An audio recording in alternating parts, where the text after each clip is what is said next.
वास्तव न्यूज में स्वागत है आपका। मैं हूं सरदार। बेलगांव जिला निपाणी तालुका कहे या शहर कहे या गांव कहे, मगर यहाँ पर अभिजीत पाटिल का अब जिन्होंने जो सपना देखा, जो सपने में इतने होते हैं सपने ताकि गवर्नमेंट सर्वेंट या सरकारी अफसर बनने के बाद अपने बीवी बच्चे अपने सब परिवार वालों को इतनी खुशियां देना चाहते हैं, ताकि इसलिए रात और पढ़ लिखने वाले अभिजीत पाटिल अब उनके सपने ही रह गए हैं। मगर वो सॉफ्टवेयर इंजीनियर का जो कोर्स किया है, जो उन्हें सॉफ्टवेयर इंजीनियर का जो पढ़ा लिखा है, सारी उम्र पढ़कर भी उनको ना सॉफ्टवेयर इंजीनियर बन गए, ना कोई अधिकारी बन गए, ना कुछ भी उनको अब तक नहीं मिला।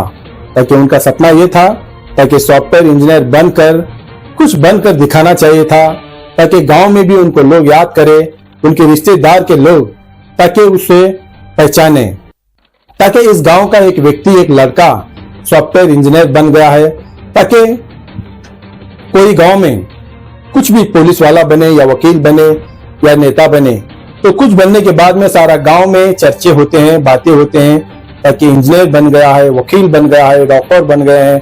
ऐसे बहुत सारे तारीफ पर तारीफ होती है, ताकि अपने बच्चों को भी कुछ लोग ताने देते हैं, देखो वहां पर वो इंजीनियर बन गया, ताकि वो डॉक्टर बन गया, अब तुम क्या बन गए।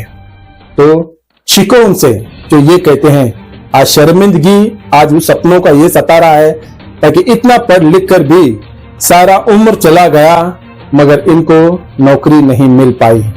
तो ये सोचकर इन्होंने अपना ही खुद का एक बिजनेस बनाया, तो बनाकर इन्होंने कामयाब हो गए। ताकि इसलिए और जहां पर भी जाएंगे, अगर किसी लड़की पूछेंगे तो लड़की पूछने से पहले नौकरी पूछेंगे। अब ऐसा ही है, छोकरी पूछेंगे तो नौकरी पूछेंगे, तो नौकरी पूछेंगे तो दौलत पूछेंगे, तो दौलत पूछेंगे तो ना जाने अकाउंट में जितना पैसा है आप वो भी पूछेंगे। आज का जमाना ऐसा ही आ गया है। तो यही कहेंगे, किसी की बच्ची को किसी के घर देना है, सोच समझ कर देना चाहिए। ताकि ये कर सकते थे मगर ऐसा नहीं कर पाए, ताकि इनको अब नौकरी नहीं मिल गई। ताकि इसलिए आज उन्होंने एक खुद का अपना ही एक बिजनेस मजबूत बनाया, ताकि नौकरी से बढ़कर आज ये उतना पैसा कमाते हैं। आज उनके घर दार किसी के पास जाकर मांगने की जरूरत नहीं है, मगर आज उनके ही काम पर आज उन्होंने तजुर्बा देकर इन्होंने कामयाब तो हो गए।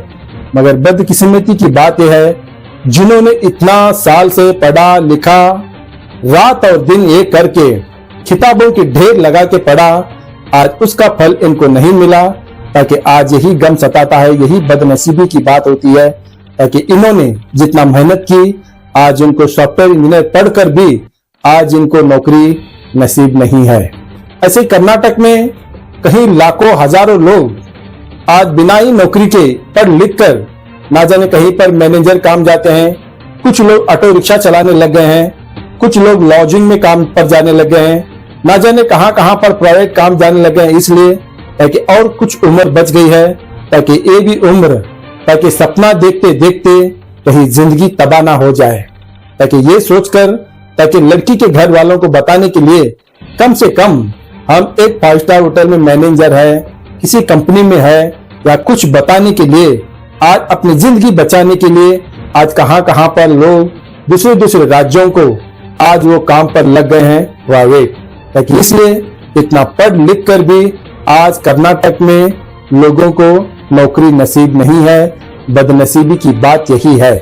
ताकि सोचो, लाखों से पैसे डोनेशन, ना जाने माता पिता सब घरदार छोड़कर, कुछ लोग हॉस्टलों में, कुछ लोग प्राइवेट रूम पकड़कर पढ़ लिख कर भी आज उनको नौकरी नसीब नहीं है।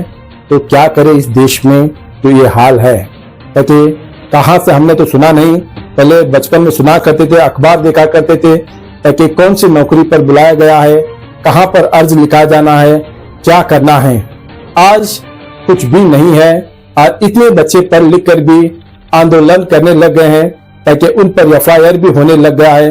अब उनकी जिंदगी खत्म हो गई है, ताकि वो सपना ही ना देखे। क्योंकि आज के जमाने में सरकारी नौकरी लगना इतना मुश्किल और इतना कठिन परिस्थिति है, ताकि कह नहीं पाते।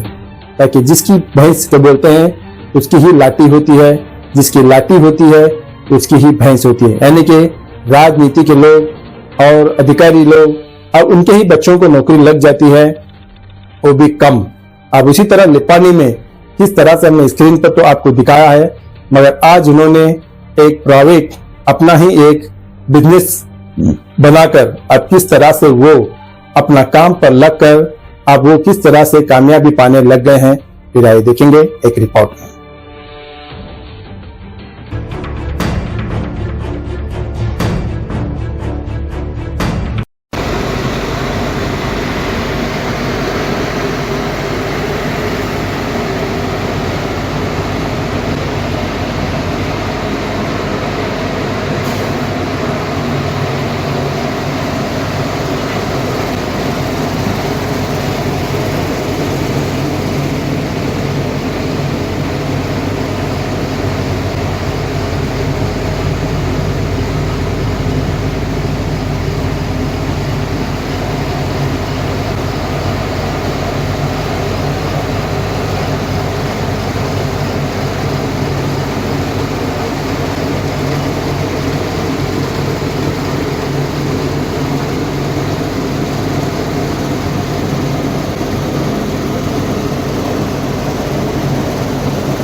ಬೆಳಗಾವಿ ಜಿಲ್ಲೆ ನಿಪ್ಪಾಣಿ ತಾಲೂಕದೊಳಗೆ ಮಾಂಗೂರು ಗ್ರಾಮ, ಇದೊಂದು ಗ್ರಾಮ ಪಂಚಾಯತಿ ಇದೆ.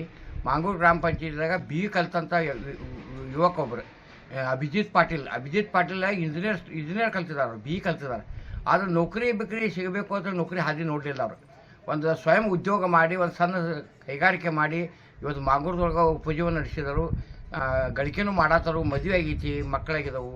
ಅವ್ರು ವಾಪಸ್ದು ಭಾಳ ಖುಷಿ ಇದ್ದಾರೆ. ನನ್ನ ಮಗ ದುಡಿತಾನು, ನನ್ನ ಸೊಸೆ ಇದ್ದಾಳು, ನನ್ನ ಮೊಮ್ಮಕ್ಕಳು ಇರ್ತರು, ಭಾಳ ಖುಷಿ ಜೀವನ ತೆಗ್ಯಾಕದರು. ಆದರೆ ಈಗ ಸದ್ಯದಾಗ ನೋಡೋಕೆ ಹೋದ್ರೆ ಯುವಕರು ಏನು ಮಾಡತ್ತಾರೆ, ನಿರುದ್ಯೋಗ ಅಂತೇಳಿ ಉದ್ಯೋಗ ಸಿಗಾಕತ್ತೆ ಎಲ್ಲ ಕಲ್ತಿದ್ದಾರೆ. ಉದ್ಯೋಗ ಹುಡ್ಕೋದು ಅವ್ರು ವಯಸ್ಸುಗಳು ಮೀರಿ ಹೊಂಟಿದಾವು. ಅವ್ರು ಮದುವೆ ಮಾಡ್ಬೇಕಾದ್ರೆ ಹೆಣ್ಣು ಕೊಡೋರು ಅಂತೀವಿ, ಏನು ಉದ್ಯೋಗ ಮಾಡ್ತಪ್ಪ, ನಿರುದ್ಯೋಗಿ ಇದಾನು, ನೌಕರಿ ಇಲ್ಲ, ಹಿಂಗೆ ಜನರಂತೆ ಅಬ್ಜೆಕ್ಷನ್ ತೆಗೆದಾಗ ಇನ್ನೂ ಯುವಕರು ಮದುವೆಗಳು ಆಗಾಗ್ತಾ ಇಲ್ಲ. ಅದಕ್ಕೆ ದಯಮಾಡಿ ವಿದ್ಯಾವಂತ ಯುವಕರಿಗೆ ನಾನು ಒಂದು ವಿನಂತಿ ಮಾಡ್ಕೋತೀನಿ, ನೀವು ಅಭಿಜಿತ್ ಪಾಟೀಲ್ನಂಗೆ ಒಂದು ಮಾದರಿ ಯುವಕರಾಗ್ರಿ. ಇದು ನೌಕರಿ ಆಸೆ ಮಾಡಿ ಕೊಂಡ್ಬೇಡ್ರಿ. ಯಾವುದಾದ್ರೂ ಉದ್ಯೋಗ ಅವಕಾಶ ಸಿಕ್ಕೋ ಸ್ವಯಂ ಉದ್ಯೋಗ ಮಾಡಿ ಉಪಜೀವನ ಮಾಡಿರಿ. ನಿಮ್ಮ ತಂದೆ ತಾಯಿಗೂ ಉಪಯೋಗ ಆಗ್ತೈತಿ. ನಾಳೆ ನಿಮ್ಮ ಮದುವೆನೂ ಆಗ್ತಾವೆ, ಮೊಮ್ಮಕ್ಕಳು ಹುಡ್ತಾವೆ. ನೀವು ಅವ್ವ ಅಪ್ಪಗಳಿಗೆ ಖುಷಿ ಜೀವನ ಕಳಿಬೇಕು. ಅದಕ್ಕೆ ನೌಕರಿ ಬೆನ್ನು ಹತ್ತೋದು ಬಂದ್ ಮಾಡಿರಿ. ಎಲ್ಲ ವಿದ್ಯಾವಂತ ಯುವಕರಂತೆ ಸಾಧ್ಯವಾದಷ್ಟು ಸ್ವಯಂ ಉದ್ಯೋಗ ಮಾಡಬೇಕಂತೇಳಿ ತಮ್ಮ ವಾಹಿನಿ ಮುಖಾಂತರ ಹೇಳಿಕ್ಕೆ ಇಷ್ಟಪಡ್ತೀನಿ. ಚಂದ್ರಕಾಂತ್ ಹುಕ್ಕೇರಿ, ಸಮಾಜ ಸೇವಕರು, ಚಿಕ್ಕೋಡಿ. ಆಯ್ತು, ಬಂದ್ ಮಾಡಲ್ರಿ, ಕಟ್ ಮಾಡಲ್ಲ.